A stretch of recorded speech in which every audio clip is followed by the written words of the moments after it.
Tumibay pa ang relasyon ng Pilipinas at South Korea sa paglagda sa 10 kasunduan para mapahusay ang iba't ibang sektor.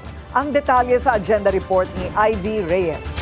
10 kasunduan ang nilagdaan ng Pilipinas at South Korea sa state visit ni South Korean President Lee Jae-myung sa Malacanang kahapon. Ang focus ng strategic partnership ng dalawang bansa, edukasyon, defense, kultura at agrikultura at intellectual property. Sa Philippine-South Korean Business Forum naman ngayong araw, pinasalamatan ni Pangulong Bongbong Marcos ang South Korea sa pagtitiwala nito sa bansa na pundasyon daw ng paglago ng foreign direct investments nitong mga nakaraang taon. From comrades in times of uncertainty to partners in times of opportunity, our journeys prove that progress is not accidental. Progress is the product of trust that is earned, promises that have been kept, and cooperation sustained.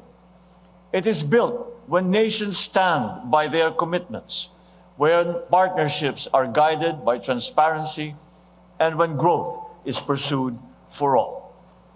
We are grateful to the Republic of Korea for being a steadfast partner in this journey.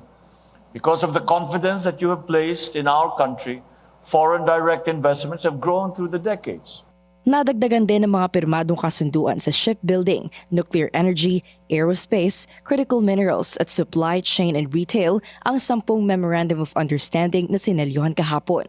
Inanyayahan ni PBBM si SOCOR President Lee na ituloy ang isang balanced trade sa Pilipinas, lalong-lalo na raw sa sektor ng electronics at biotechnology. Inihayag din ni PBBM ang mataas na pagkilala ng mga Pilipino sa kultura ng South Korea.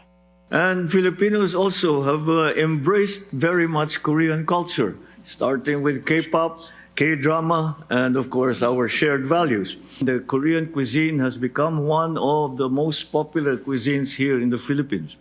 From standing side by side during the Korean War to deepening a strategic partnership today, our relations have come a long way.